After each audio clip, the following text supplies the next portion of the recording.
Right. Hello, hello. Sound is back on deck. We figured it out. Yeah, what else did you hear? Yeah, no. Now it's back. That's what it was. Yep. The sound engineer forgot to put the cord in the computer, and I didn't double check, so I'm at fault also.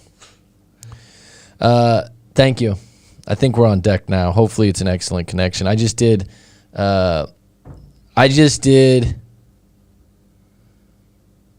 about 4 minutes of thinking I was talking to a group when it really you guys thought I was in need of sign language. Aleph does come through. Okay, so yeah. Let me get back into it. She wants a break. She wants a break, not a breakup. Different thing, gray area. And like I said before, if you write your story out, then we can really get into what that really means. Because leading up to that, I want a break, there's a lot of things that go on. In my experience, a lot of times, it's a woman that will do this more than a man. Okay? Not always, but most of the time. And I find that I think they don't want to hurt feelings. They are, in a lot of cases, if a guy's being needy and really nice, and they appreciate his kindness, they appreciate the fact that he's a quote-unquote good guy. And they don't know why, but they're finding him unattractive. But he's always there for you. But they're unattracted, and they're annoyed by the attention. So going on a break softens the blow, doesn't make them feel so guilty, and they're hoping subconsciously somehow maybe the break will do me good and I'll miss you because right now your attention's too much. It's overwhelming, but I don't want to tell you that and hurt your feelings. So it's a very passive move. Now, the person that receives the I want a break goes, what the hell happened? I don't get it. That's where you need to send your story into someone like myself and unpack it. I've just recently had a private video response with someone with a similar situation. And what happens is if you handle it wrong, because if someone says I want a break, there's a lot of times there's a chance that you can get back together and be stronger than ever before. Okay, not always. That's not a guarantee, but it's not a breakup. But what a guy will do, it's almost like a helicopter going down.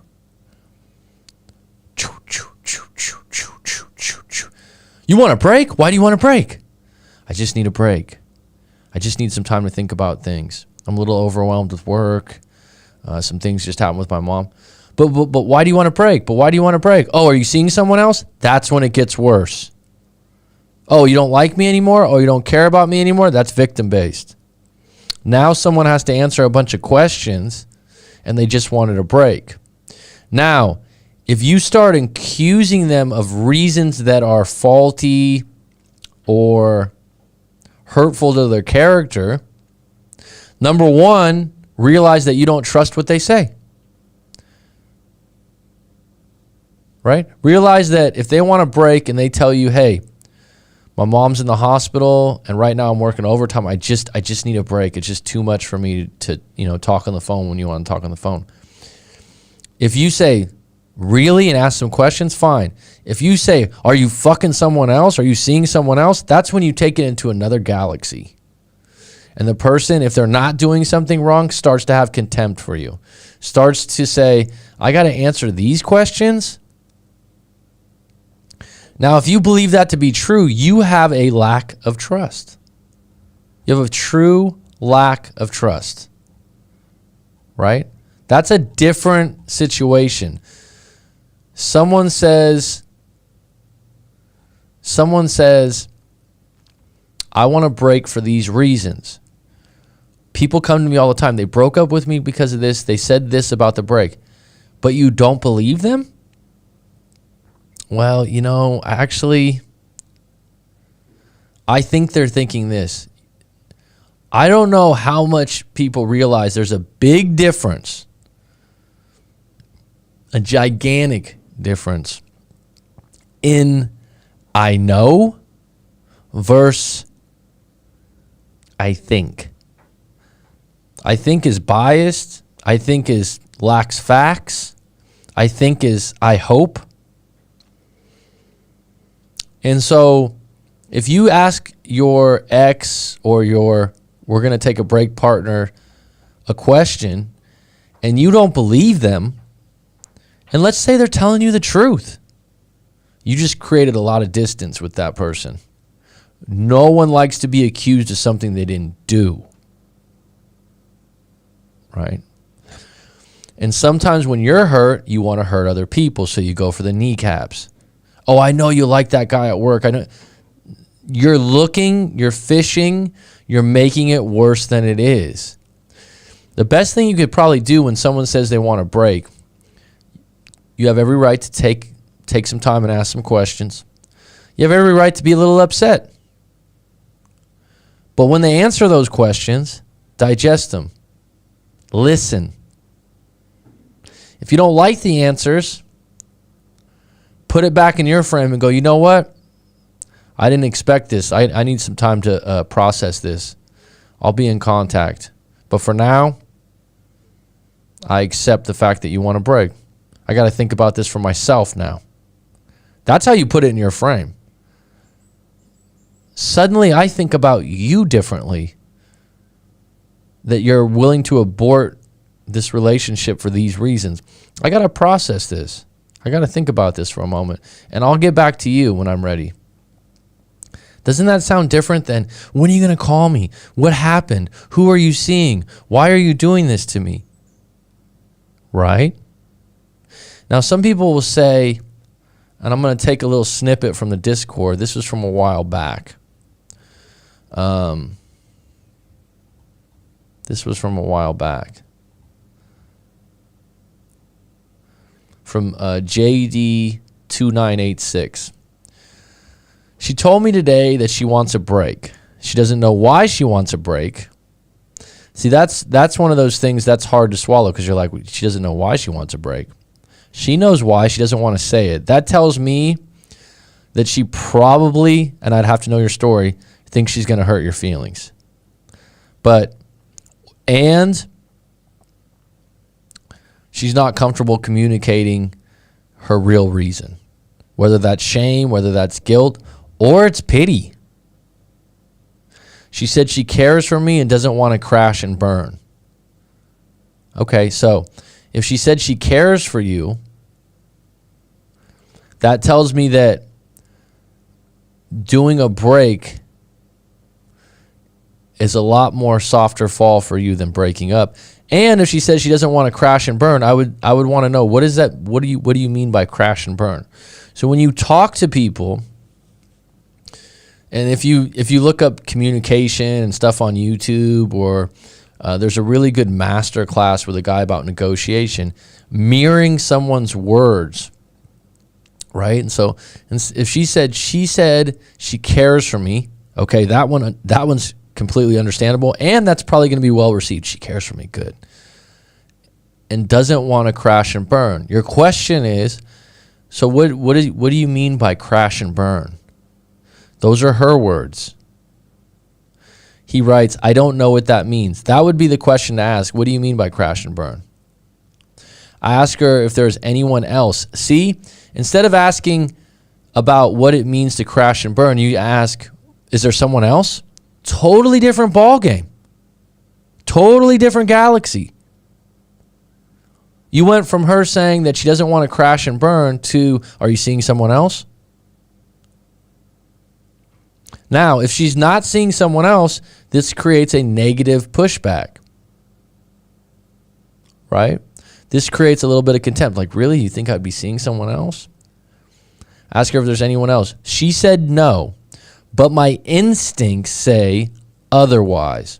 Well, that's based on a lack of trust. My question would be, JD2986, are your instincts based on that moment when she wanted a break, or are your instincts based on prior to this moment? Because those are two different things.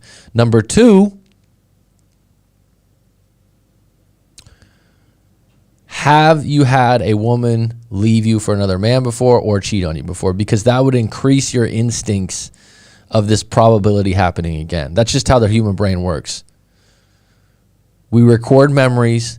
The memories serve us for future dealings where we try to predict what's going to happen next. Do you understand what I mean by that?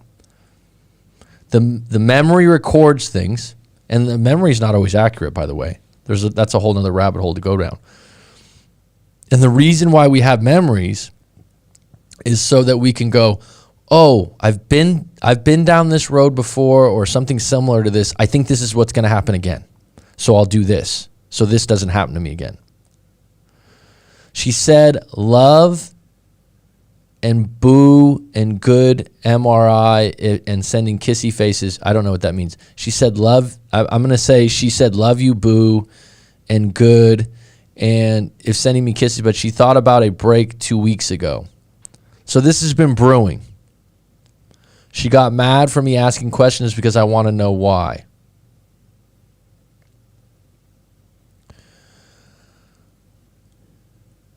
If she can't convey to you why she wants a break, is this someone you want a long-term relationship with? It's one thing for them to give you reasons that you don't like or you don't understand. So when the person says, I don't want to crash and burn, what does crash and burn mean? You don't want to say, are you seeing someone else? You just turned it into a whole different playing field. And I asked her why she called me all these names, and she said she missed me on Valentine's Day and then a break the next. I mentioned she didn't want to be with them. Why for Valentine's Day and send me all these kissy faces and miss you? Well, there's some individuals that are very up and down. Right? This is just how human beings, just like we have different fingerprints, we have different handwriting, we have different signatures, have different ways of dealing with feelings and emotions. And people don't get that shit. They just think, oh, everyone looks at the world the same. They don't. There are some people that are very up and down. They can be loving and affectionate and outgoing, and then the next moment, 2 days later, like, what's this mood you have?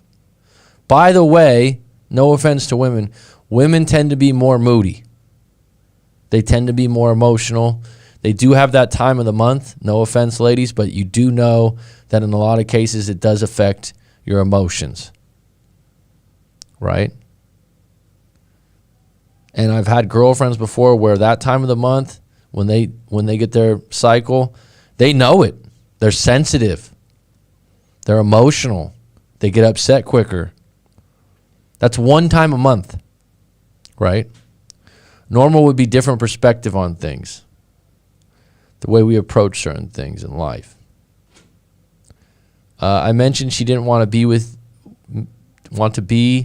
then. Why wait for Valentine's Day and send me all these kissy faces and miss you? So let me get back to this. She wants a break, not a breakup. So let's go through this. Do you believe her? Number one. If you don't believe her and she wasn't willing to talk about it a little bit further, did you make accusations outside of what she said? If you did, then you're lacking trust. Number two, are you surprised? Are you really surprised, or did you see this coming? Or do you know this individual is one of those people that doesn't stick with relationships? And this is where, if you're with someone that's in their 30s, 40s, or 50s, and you get to know them, and you're actually boyfriend and girlfriend, and you don't need to pry about relationships. People will generally say a few things about their ex, but they're running a playbook on how they dealt with past relationships unless they went to a therapist or a coach. A lot of times, they're going to replay situations that happen in past relationships or make decisions based on what happened in past relationships. Always remember that.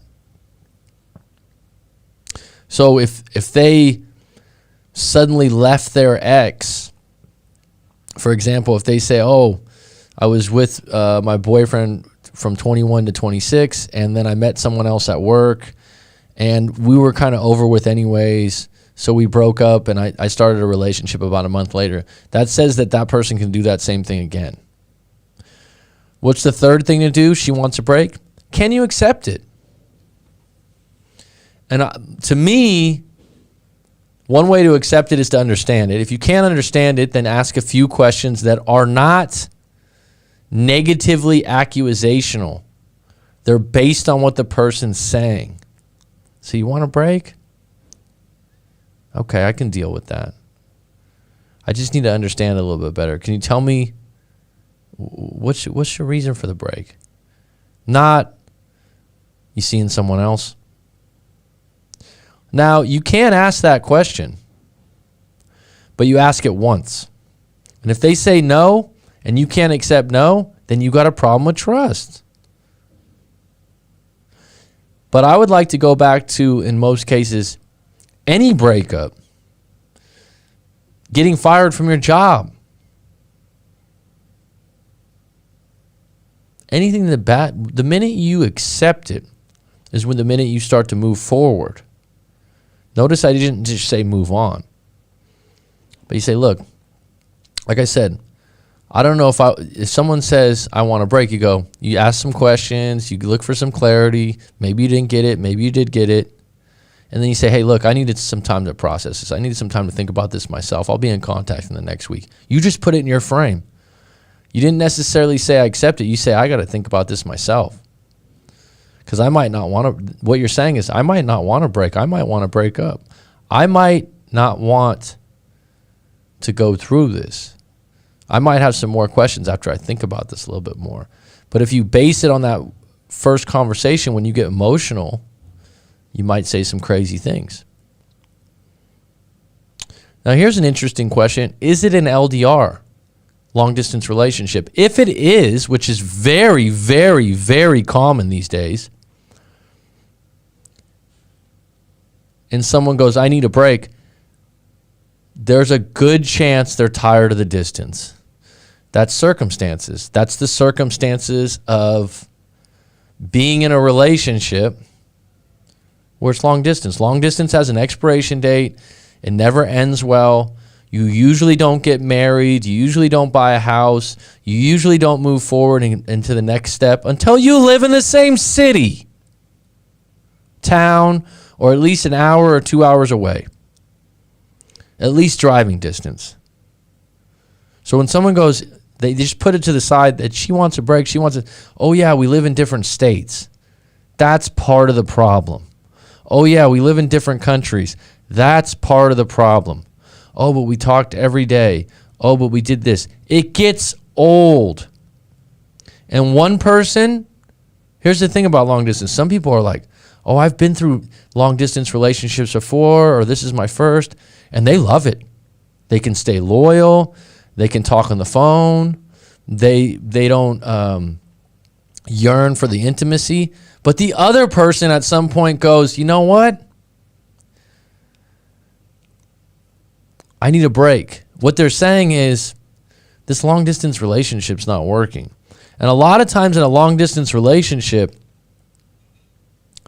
if you were in the same city or vicinity or proximity, you could probably repair the relationship real time. It's kind of like, let's say your refrigerator breaks. It's an important part of your house, right? It's an important part of your life, actually, your refrigerator. It really is. You use it every day, right? You call the repairman. The repairman goes, look, I'm really sorry to hear that. I'm in another state. I'm in another country. I'll get to it when I can. It'll probably be a couple weeks or a month or 2 months. You'd go nuts. Yet when you have a long distance relationship, something goes wrong, the best thing to do, I can't stress this so much. The amount of people that tell me, and I don't blame them, it's just the reality of the times. They broke up with me over text and they're crushed.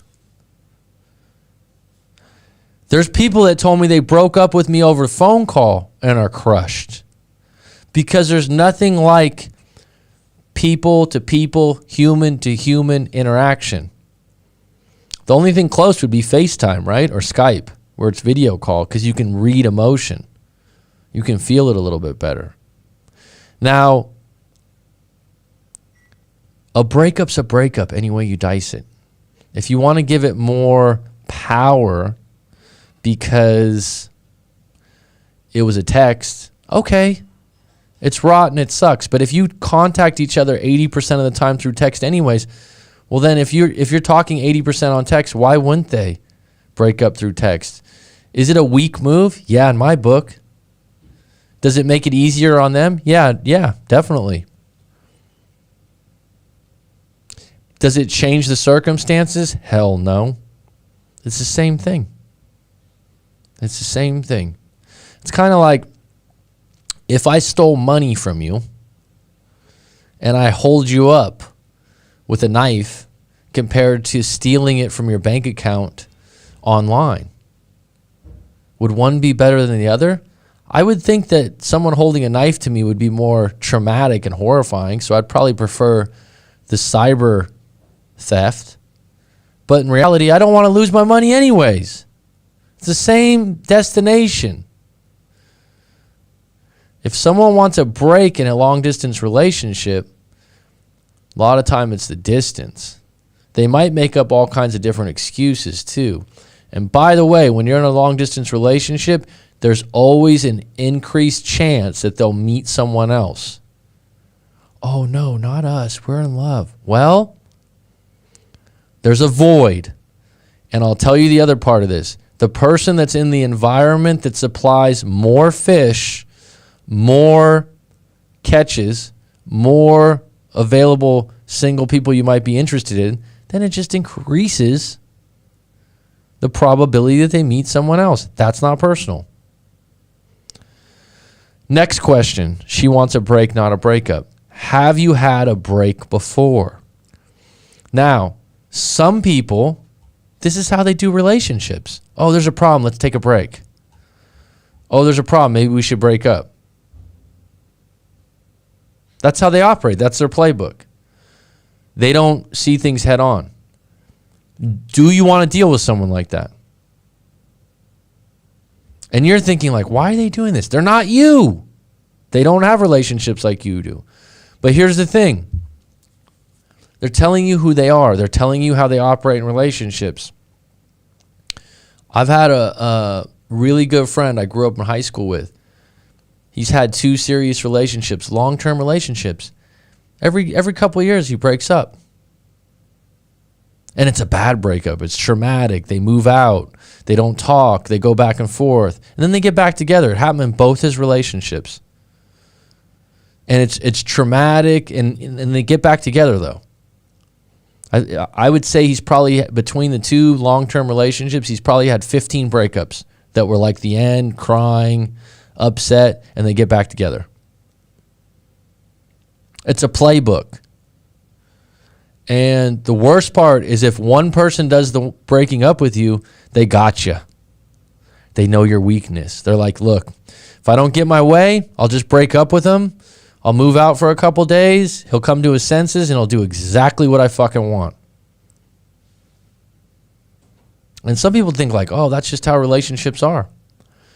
Make sure if you've had a break before, you sew things up, you take notes, and then you go, if someone does that again, that's how they operate.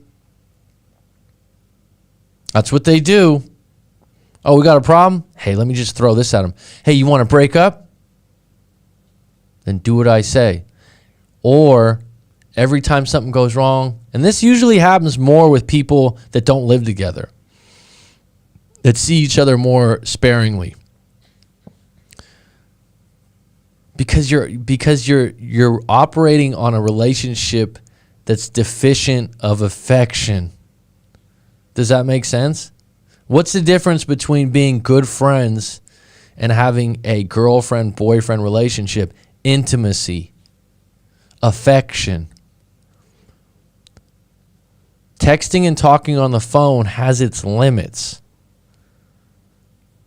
What brings couples closer together? Let's say you're arguing. Let's say you have a bad day. Let's say you're annoyed. Eventually, what's going to win the day? I would hope some affection, some intimacy, a hand on the shoulder, a hug, a kiss. Those are the things that should bridge things together. Long distance allows none of that. Does long distance work? Yes. Not often. Not often. I'm sorry. I've been doing this a while. It's just not often. It does work. You need a finish line. And you need to be on the same page, but you're also opening up the odds of it not working more often than not. So I wrote, I know versus I think. So the person tells you this, this, and this, and you go, I think this. That means I don't know. Don't get caught up in I thinks that are extremely negative. Ask the question that you think about, accept the answer, or accept the fact that you don't trust their answer, therefore you can't have a relationship with someone you don't trust their answer. Does that make sense? Setting the playbook. Realize when something's happening repeatedly, a third, fourth, fifth time, it's not Groundhog Day, it's reality. It's how this person operates in a relationship. You probably won't change the cycle or the playbook. And finally, does this person want to take a break with me because they have pity and they don't want to break my heart or hurt my feelings, and they're hoping somehow by having a break that you'll get the message, I don't really want to be in this relationship, or you'll get the message that you're smothering me right now. Can you give me a break and then make me miss you and make me realize how much I need you? But really, if someone's being annoying and smothering and needy, generally those people have that baked into their character or personality. They'll become more needy with a break. So it's very counterintuitive, right? This is where it helps to write out your story and send it into writemac.com and unpack it or do a live coaching session, because you don't even know you're doing it. Right. All right, let me get into the live stream for a little bit. Let's see here. We got 14 on deck, 3 likes. I appreciate it.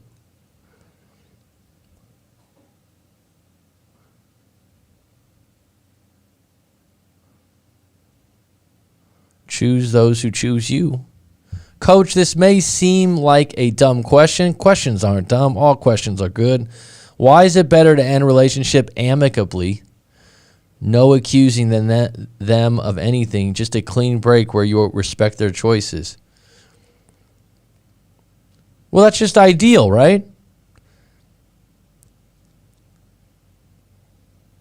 This is Brian A. It's actually a really good question, because I do believe in standing up for yourself. I do believe on getting everything out. I don't think you should just hold your feelings if you don't agree with something. But if someone's dug in on breaking up with you for a reason or 2 reasons, or they just aren't in love with you anymore, you're not going to talk them out of it. And if you do talk them out of it, it's probably just for a month or 2 months. They're going to come back to that. So yeah, it's ideal to end a relationship with not accusing them of anything, just a clean breakup. And some people do that. How do they do it? They love and respect each other, and they realize they've been trying for a long time and it's just not working, or the circumstances of the breakup are not going to change. You're not going to do what I want. I'm not going to do what you want. You're not going to change your personality, and I don't like your personality. That's when you're going like in totally different directions, and you keep trying to meet at the middle, but someone goes, nope, not me, no, not me. But the reason why, if you can break up amicably, that leaves people with the last altercation between you two as a positive place. And so if they do want to get back together with you, the door's open, and they realize that they're not going to get yelled or screamed at, and they don't have to get on their hands and knees to get back with you. On the other hand, if they're never going to come back, if they're going to meet someone else, or they just lost love for you, the quickest way for you, the best way for you to move forward is to go, I got to accept this. And that doesn't mean it's easy. It doesn't mean there won't be crying. It doesn't mean there won't be heart pain. It doesn't mean that you're going to have sleepless nights. It doesn't mean any of that. But that's you accepting the truth real time. And that's where someone like myself or another coach out there or a therapist comes into play. And you go, I'm having a lot of trouble with this. I need some clarity and some understanding. Because what my ex told me and where they stand, I just don't get it. See, that's where people go wrong sometimes. They try to change their ex's mind rather than change their own mind, which they have way more power on.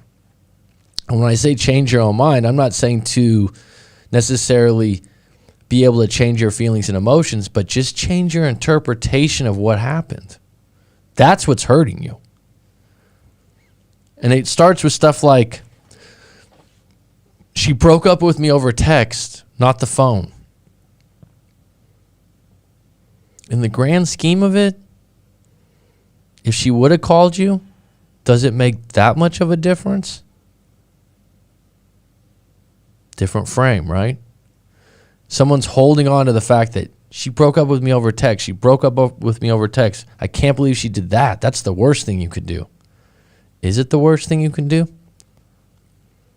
Is it the same result as if she talked to you or you talked in person? Is it possible that if you talked on the phone or you talked in person, it would have been worse?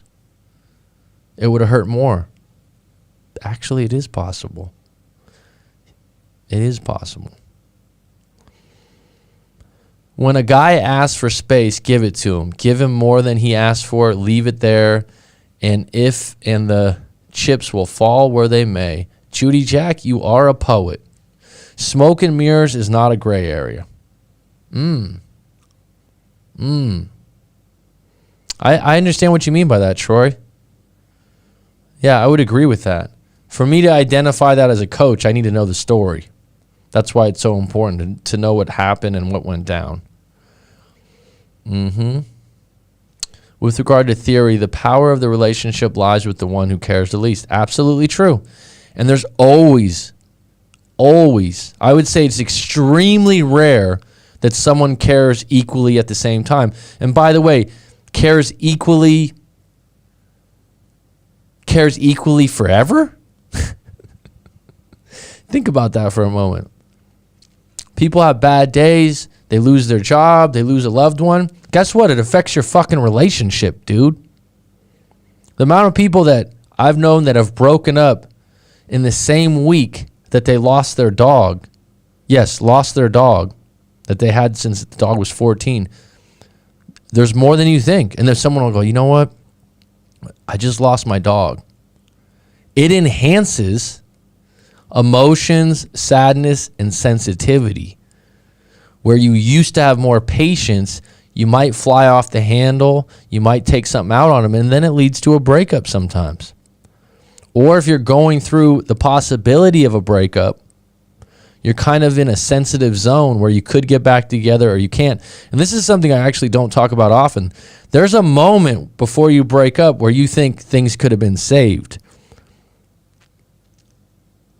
Whether that's true or not, you'll never know, but it eats at you. But what affects that moment was what was going on in your life during that moment. If you lost your dog or you lost your job or your kid just got expelled from school, heard of that one too, and you're dealing with a sensitive zone in your relationship, you might just lose it one day and go, you know what, fuck this it's bleeding over from other parts of your life. If this is known prior to the break, all the aftermath questions can be avoided. Judy, Jack, I'm starting to read The Power of Now. I've never read that book. I've heard mixed reviews. I started to read it and I didn't really like it. So let me know what you think, Judy, Jack. Somehow missed the one over the years, but can already tell with be valuable read and view of a perspective. Okay. The discussion after she indicated she wants a break many times can ruin the relationship since the guy has no clue what to say, basically digs himself a hole. I've seen this happen many times.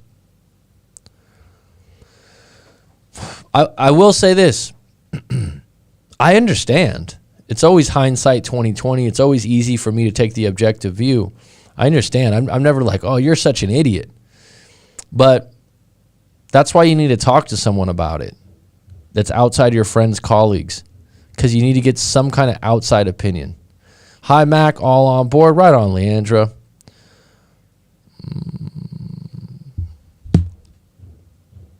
Sometimes, most of the time, just like an argument with a friend or whatever, it's best to shut up and think before you speak. Better results. God, that's hard for me to do. But I've gotten a lot better at it. I'll tell you that with age. A lot better. And I can feel myself when I'm just listening in a listening zone. A lot of value in becoming a good listener. They should teach it in school.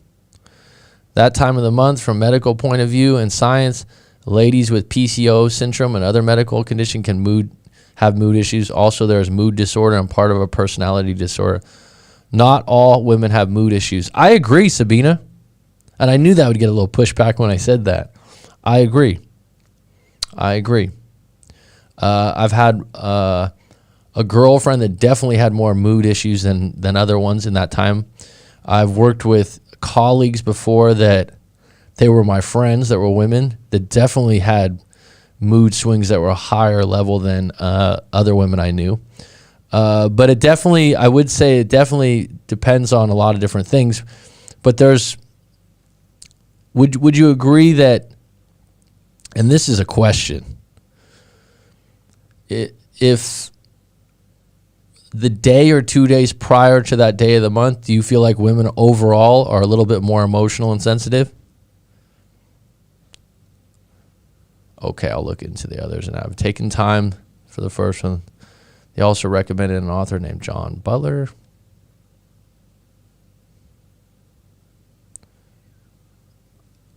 I've seen resignations based on failed secret work relationship. Really not worth mixing those two worlds. Mary about taking a break in the relationship. Mac, I found the whole book on YouTube free as an Audible. Petty Betty. A break is a breakup in the coming. Have you done that to a man before, Petty Betty? Have you said, hey, I want a break? I met girls using those days as an excuse. Okay, Sabina. Fair play. I lost my brother and had a breakup the next day. I have a yearly reminder, it feels like. Jeez, Jenny, I'm sorry to hear that, hun. Lost my sister few years ago now, I think. 2.5, maybe 3 years in June, I think. It's tough.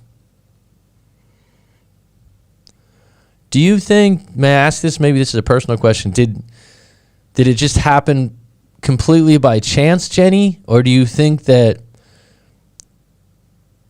the breakup was, how should I say this, perpetuated or pushed through by you losing your brother?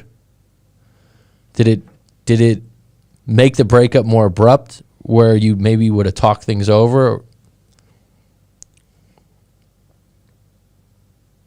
Nah, I just break up. Petty went blonde. I love it. You can't see anyone's picture through these little pictures, right? But you could just see this blonde hair.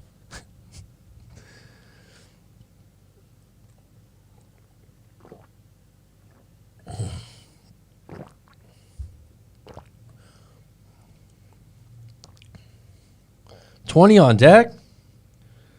We got 20 on deck, huh?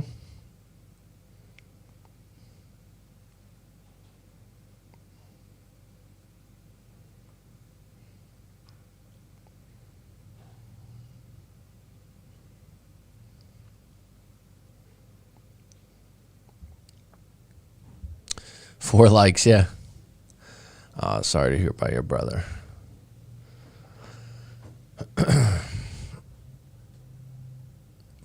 I've had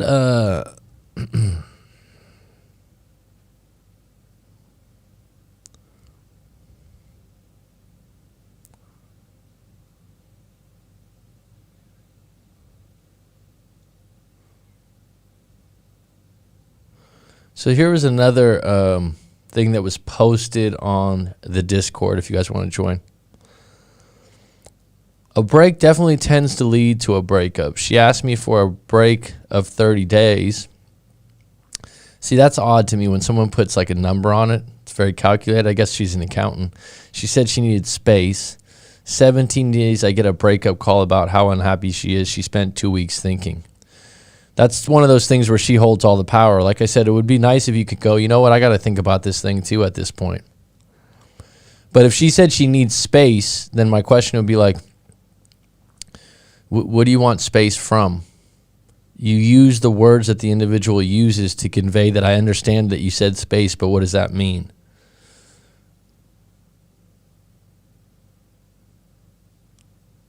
It's actually rose gold. Okay, Hun. Okay, better than platinum blonde, huh? Or strawberry blonde. So Marky, double E at the end, who put a post on the Discord, writes, "Hey," and he was responding to the individual that wrote that before. I was not around at the time, so I was not able to respond. Sorry. When a person does not want to be with us anymore, we come up with all bunch of excuses or reasons to justify it. But sometimes we have to take it personal. You don't want to be with me anymore? Okay, best of luck. Bye. That's one approach. It depends on who you are as a person. That's the approach of, I'm confident I can do well on my own. If you could live it, you can walk it, it works for you. I do think some people are the types, they really need to know why. They really need to know why, especially if they don't understand or it hit them like a ton of bricks out of nowhere. And that's where I come in and I can help out. Number one thing I want to do is help you with clarity. Now, I know this sounds harsh, but let me tell you something. You could have been with her for let's say 3 or 4 years, and she could do all the same, correct? I will agree with Clinical Pete. Better 3 months than 3 years, mate. That's true. Now, that's a way of reframing a situation into a positive. You were with that person for 2 or 3 months rather than 3 years. Consider yourself lucky. I think the best thing you could do is focus on yourself. Let some time pass. You will have different perspective on different things. Trust me. I'm so grateful that I cut contact with my ex at the first sign, even though for months it did not feel like it. But now, after some time has passed, I have different perspective over things. I believe you can never lose if you focus on yourself. After some time has passed and you choose to contact her, it's okay, but take some time to clear up your mind first. Elena P. Yep, break up already. A 30-day break is way too easy, a way to ease the person out or try to get a perceived change out of them. My thing is, if I was on the other end of that, which I haven't been, I'd be like, what is this, an infomercial? In 30 days, things will be better. I wouldn't like a finish line on that. My brother died unexpectedly, and the breakup was out of the blue to me. I was so involved in the funeral, I just went no contact. Talk about a paradigm shift, huh, Jenny? Did your life? I mean, because that's two endings that are pretty abrupt. Where did you go from there, Jenny, if I may ask? Did you change for the better? There was a client of mine, and this is what's different than probably comes out in a lot of the live streams, is when we do live sessions, a lot of times we'll talk about other things in your breakup because they're all intertwined. It's like the roots at the bottom of a tree. Your life experiences with your family, your jobs, your friends, they all commingle with what happens in your breakup. I know you think it's separate, but sometimes, in a lot of cases, they're related to how you make decisions or how you deal with it. If you're thinking clearly as a mature adult, you're able to separate things, right? But most people don't. So at that point, obviously, Jenny, sorry to be obvious, but you're probably at ground zero. Did you look at life differently? And may I ask, what age were you when this happened? Well, I was saying this client I had prior, she told me that she had a divorce with her husband. It was really painful on her. She caught her husband cheating. They'd been together 20 years. She was battling weight issues.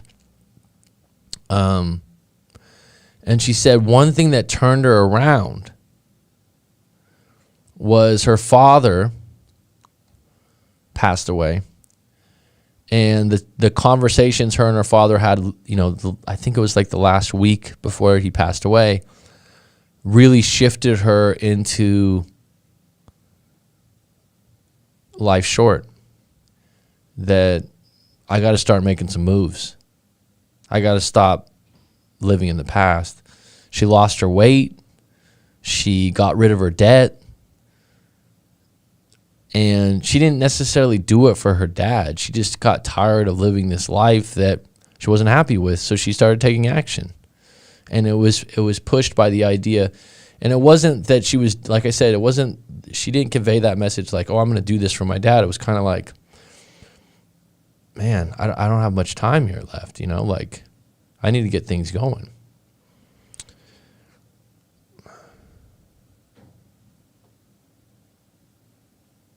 It's like if I did another type of coaching in the future besides breakups, because people have told me before, oh, you help with other things. I would definitely consider helping people with losing a loved one, being someone that's gone through it before. I think most people have gone through it. And I think there's a place,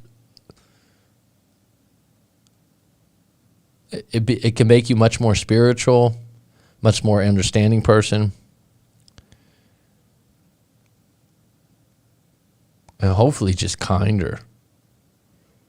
Realizing that, you don't know how much longer you have to be here. So you might as well be as kind as you can to others. S. Gonzalez, I'm not sure if they tell you they want to break, just save time and break up. That's strong. That's actually pretty attractive than saying, hey, did you do this? Did you do that? You mentioned breaking up amicably. What if they made it hard by blaming you for just expressing sadness and hurt towards you? I didn't mention it as it was a question earlier, Nick. So thank you for commenting on it. I simply took it and apologized, but I didn't pursue any argument. There's, breaking up amicably doesn't always work. If someone stole money from you or did you wrong or, cheated on you with your best friend, I'm not sure you can just go, you know what? Let's still be friends. You know what? Like, I'm not sure that's possible with your dignity and pride in hand. So it's case by case. Is that ideal? Sure. Hell yeah, it's ideal. What disagreement isn't ideally ended amicably? Is it the real world? No. Does anger serve you sometimes? Channeled in the right direction? Yes. Long term? No. Right? So you mentioned breaking up amicably. What if they made it hard by blaming you for just expressing sadness and hurt towards you? Good question. I've actually dealt with this in a breakup in my own life. And I refused to take the bait. In other words, when someone blames you, the power still lies with you. Think about this for a minute, Nick. Stay with me. You can accept the blame. You can ignore it. Or you can say, you know what? I don't agree. I don't think I did that. But you know what? It's up to you if you think that. If you think I abandoned you, if you think that I don't care about you, the truth is I care about you and I did the best I could. And we were both just not happy. You don't accept the blame. When someone blames you, you have to ask yourself, is this a reasonable argument? Or are they just trying to make me feel guilty?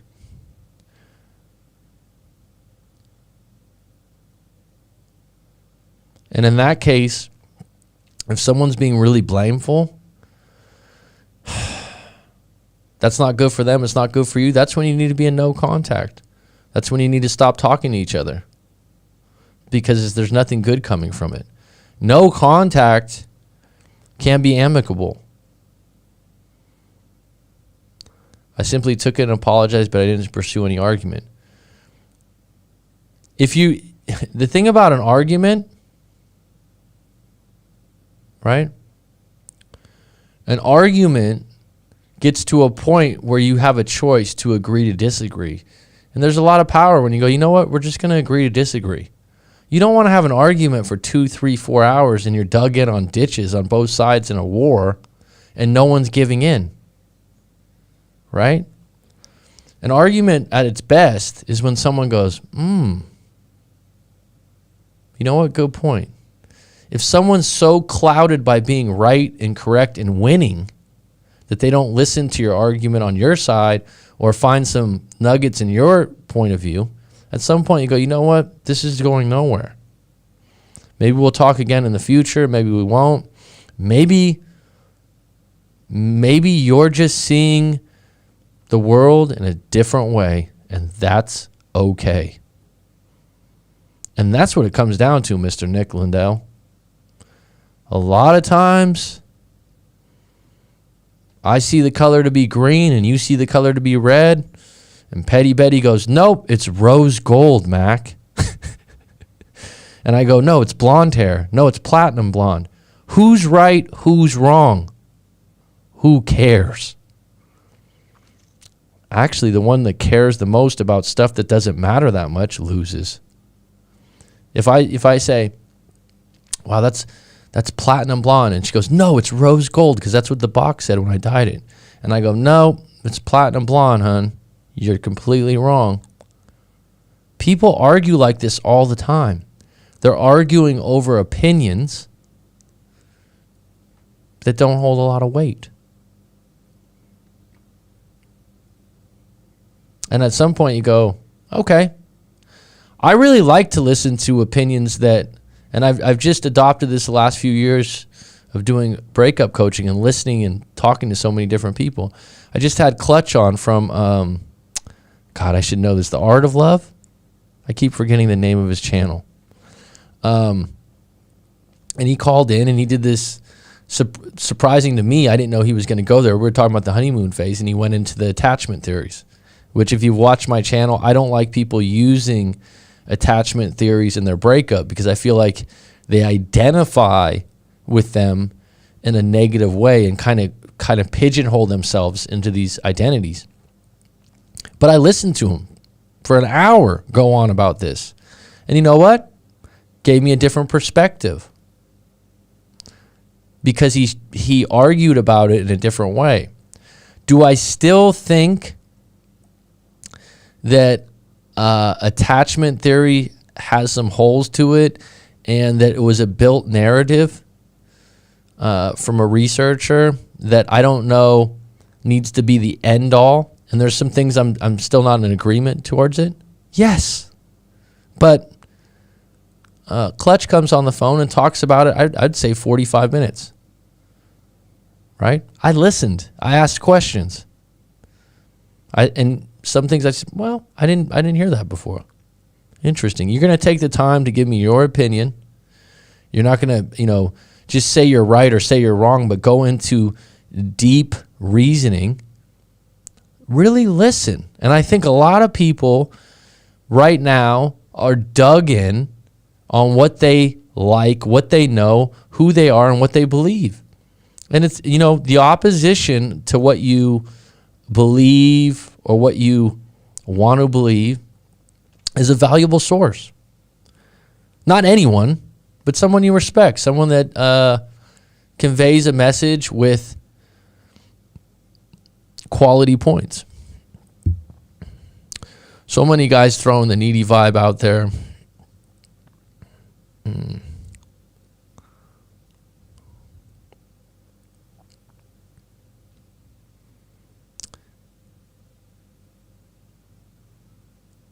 Mac, I'm sorry to hear about your sister. Thanks, Jenny.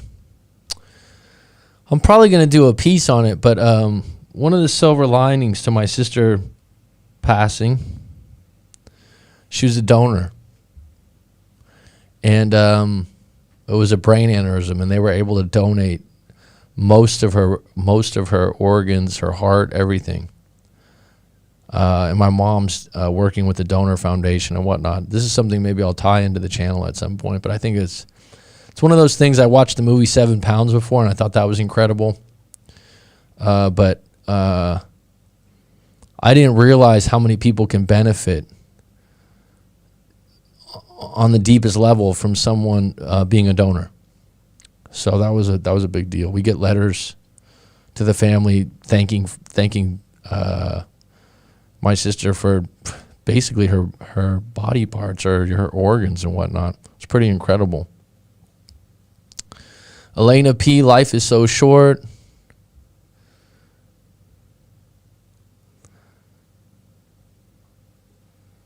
Okay, that's it. Jenny Janet, changed my life. 3-year relationship and brother who was a year older than me. I just started doing things to distract myself and better my situation. Happened a year ago in January. I'm 46. Okay.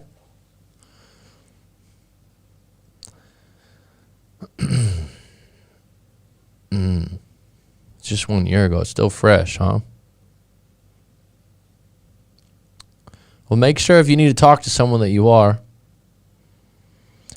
Because if you have any kind of, I think when someone passes away that, sometimes there's some guilt that you weren't there.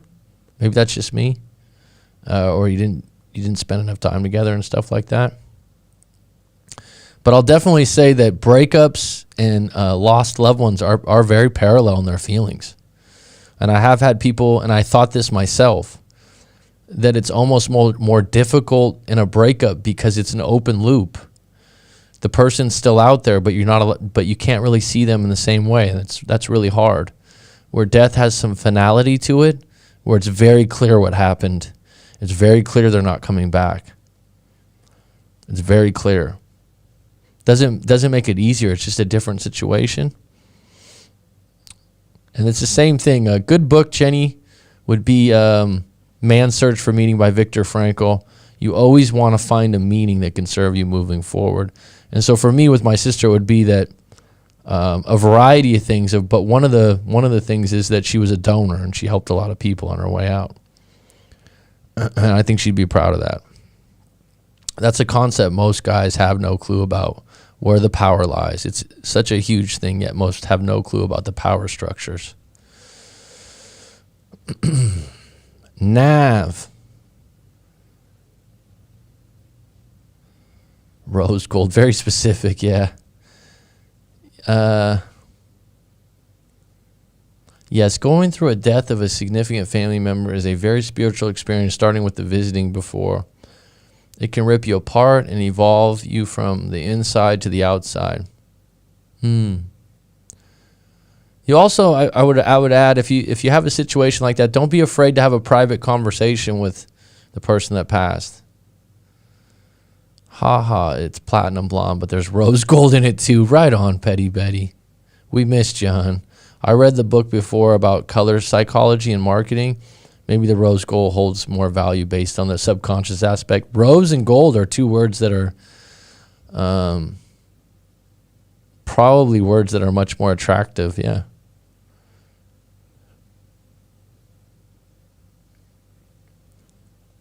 Peach blonde.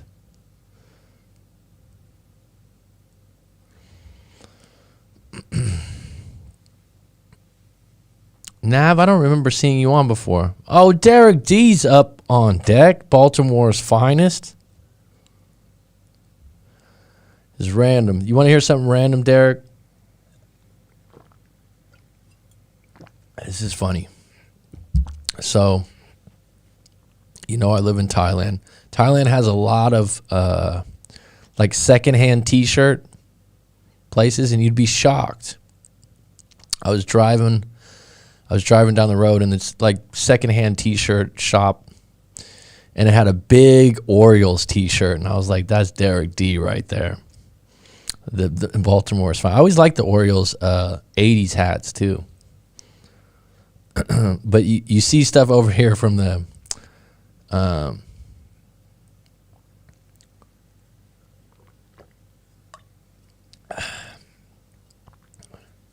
from these secondhand shops. A lot of it's got to be from the States. I don't know how it gets over here. It's random, right, Derek?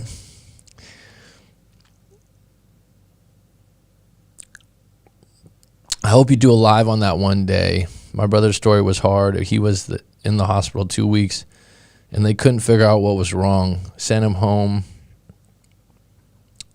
He died 3 weeks later in bed. Maybe I will. Maybe I will. Yeah, it's something I never thought about, but yeah. And it's not necessarily that when you pass away that you become a donor. It's special circumstances of how you die. But geez, if the circumstances are right, they can use your whole body pretty much. And some people would go, I don't want to do that. It's a choice. It's a choice. But it's pretty incredible when you get letters to your family that someone says that they got my sister's heart. They got tissue from her knees. They got, I think my mom's gotten 8 different letters from different things. It's pretty amazing. And like I said, ironically, 7 Pounds with Will Smith was such a great message movie. Don't play on your phone and drive, number one. Like, don't text and drive. But I don't think it's a good thing that, obviously he commits suicide. But donating all his body parts to people that he found worthy of them is a pretty incredible story. Yes, a lot of third world countries get warehouse liquidation sales that were not sold, or fourth or fifth party vendors that have a slew of grammatical errors.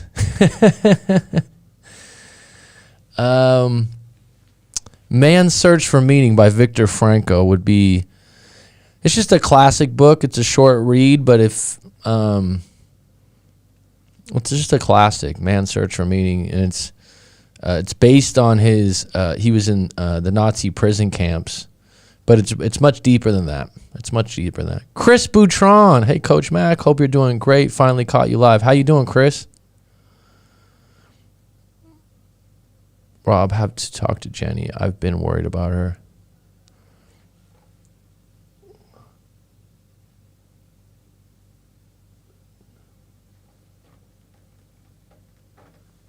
Oh, there it is. That's it. That's the name of the book. One of the great books of our time.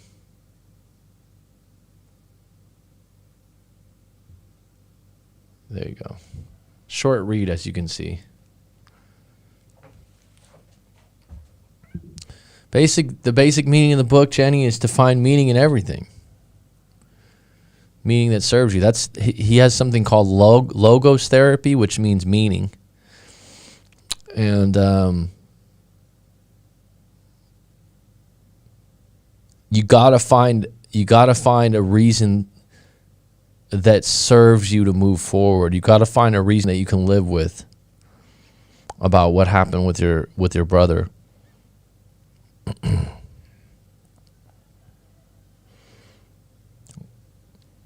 When my dad was dying last year, I fell on top of him on the bed and started wailing. Sounds were coming out of me that I didn't even recognize. I could feel him take a very deep sigh.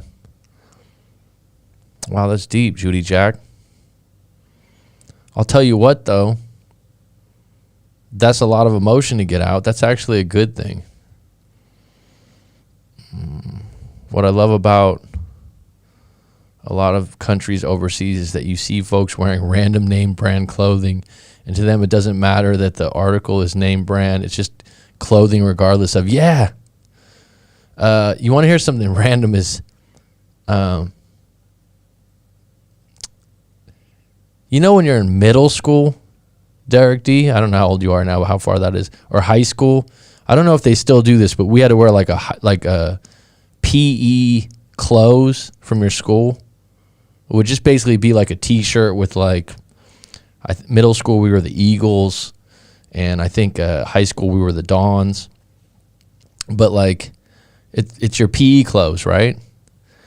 And there was a middle school from the Bay Area, not my middle school, but one close by me. And someone in Thailand had the middle school PE clothes on. And I was like, that had to be donated. So random. The world's so small sometimes. How random is that? It's like, I was like, that's Bowditch Middle School? Buccaneers? Almost, I didn't have time to take a picture to send to a friend that went to school there. I was like, this is so random. I've seen movies like that, never real life. That's a great thing to hear from the people who received life from her. It's a privilege. Maybe I'll read the eulogy I wrote if we do this sometime. I've thought about that for a channel before, to help people write eulogies. I think that I've done it a few times. The last 5 or 6 years for funerals I was at, my sister included, and I received a lot of good compliments. And I know that's a really hard thing for a lot of people to do, and I could help them with that. And I think it's one of the most significant things you can do, is give a good eulogy for someone that you care about. Luis Felipe Sanchez Ramos, I like the name. Can I call you LFSR? Peru. That's a place I would love to go to, man. I love Peruvian food.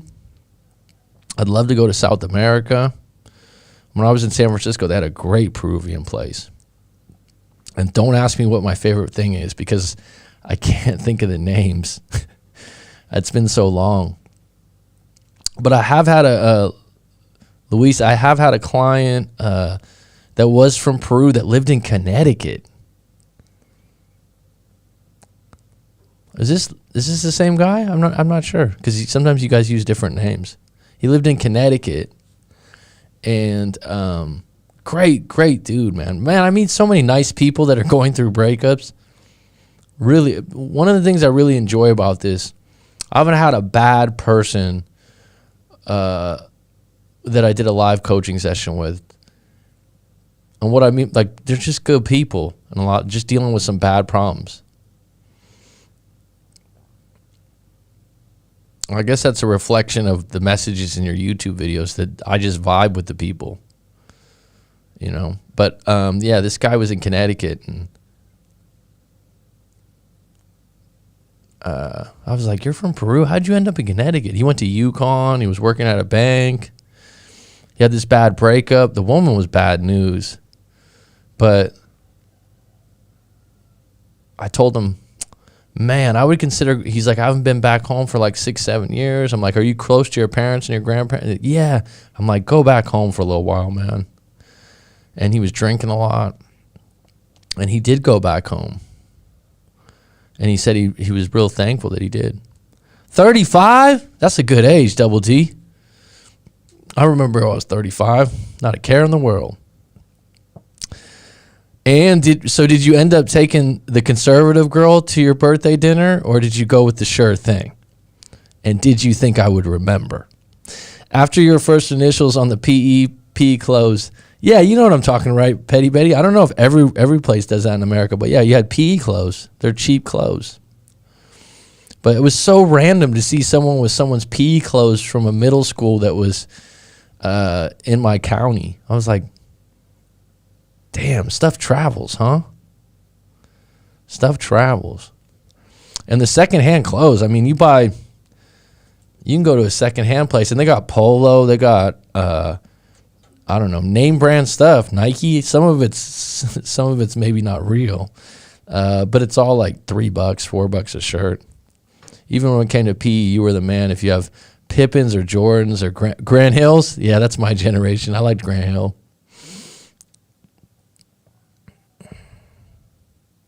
I never got Jordans as a kid. I know they're huge now. They were just too expensive. I had a pair of shoes I remember in 8th grade that were, I think it said Air Up on the they were called Air Ups or something like that. And I think Dennis Rodman had a commercial for them. I thought that was pretty cool. All right, folks. We had 16 on deck, 8 likes. The truth of LA Gear, he comes in with it. Oh, no. That shows your age. LA Gear street hikers. Remember those? The street hikers. Oh, goodness. Is LA Gear even around? The truth of love. I keep getting it wrong. I keep wanting to call it the art of love. The truth of love.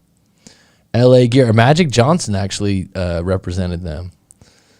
LA Gear street hikers. Oh, God. I never wore LA Gear, proudly to say. I'll give you, I don't know if you guys, from my generation, when I was a little kid, the big shoes were BKs. British Knights were big. When I was like in 3rd or 4th grade, I got a pair of BKs. That was a big deal. That was a big deal.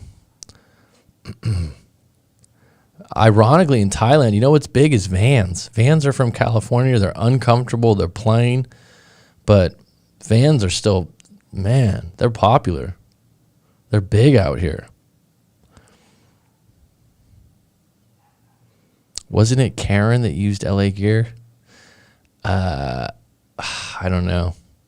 I don't know who Karen is. I don't know if that's like an inside joke or what. Rodman had the Air Worm and then Converse, yeah. I thought Magic did LA Gear for a little bit, though. I could be wrong. That's great knowledge, though, Clutch. Comes out of nowhere with the LA Gear. Oh, my God. What a cheesy commercials. Yeah, I would just remember in California when you were in school, there would just be a trend of a certain type of shoe, and you know most of the school would get it. There was like a Reebok basic running shoe when I was in 6th grade that everyone had in a different color, and that shoe's still made. And then there was like the shell top Adidas that like Run DMC wore. There was all, you know, stuff came in and out a lot. I chose the conservative lady. I'm old school, but by today's standards, and I made a choice. You were right when you stated that a difference between expecting to clap cheeks or a female spending time without that expectation. Well, thanks, D. Thanks for having the faith in me to ask the question. I hope it helped you, bud. Oh, here we go. Little Ronnie romance over here. Luis Felipe Sanchez Ramos dropping some El Español. Muy bien. You still have your BE shorts? That's crazy. She literally told me after it happened that we should have been more uncomfortable if she felt like it was she literally told me after it happened that she would have been more uncomfortable if she felt like it was expected. Oh, so it all worked out then, huh, Double D?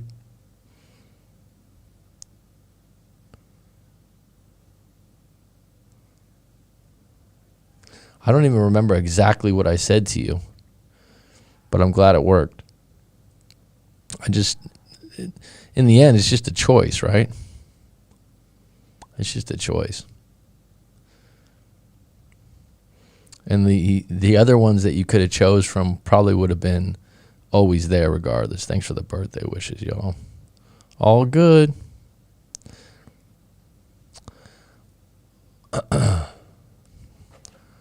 $17 on deck today, so that's pretty clean. That's pretty clean. I guess it might help that it went on Discord. Max speaking Spanish ain't romance. Isn't it Isn't it one of the romance languages though? Isn't that true?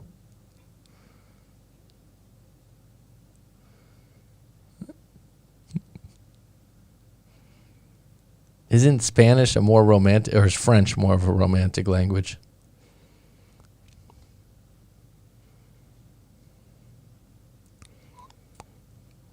I gotta learn Thai. I'm only 20%. No, it's a drama language. And you and Clutch, was Spanish your first language? That's funny.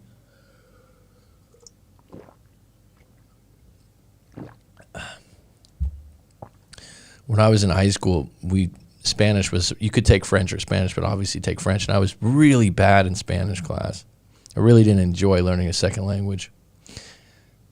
And then I moved to a country where where nobody speaks my language. I remember, ay caramba, Good grief. Relatively speaking, most people don't understand Chilean Spanish. Okay, I'm sure it's different. Every language is romantic, in my opinion. Okay. I respect your expertise. One of the things I learned in sales is always stay new, regardless of what you think you know. There are things that can be improved. Absolutely. Me too. Me too. Me too. That's maturity. It is when someone speaks about something and you don't know about it.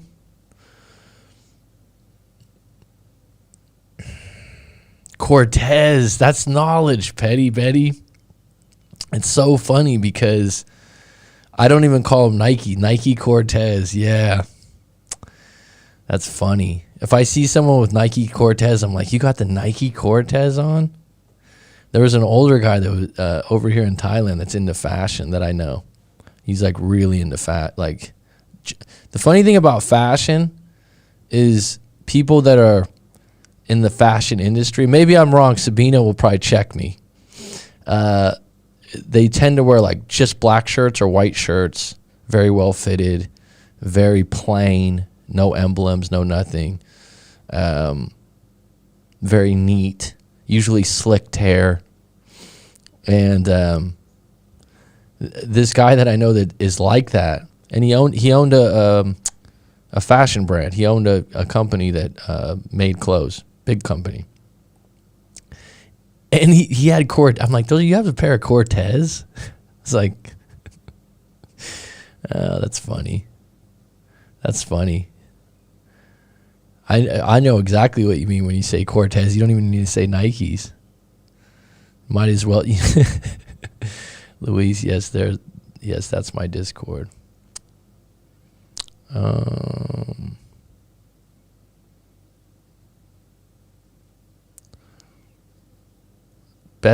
I'm correct? Yes, white, yes.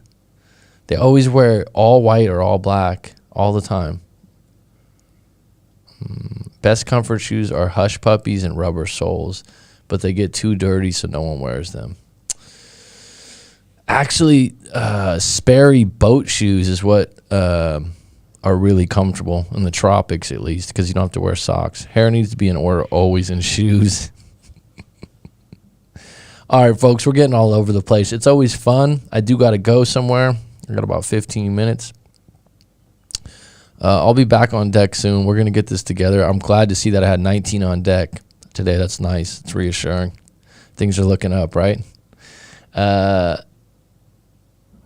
Here we wear boots daily. Ooh. I haven't worn boots for years. Jeez.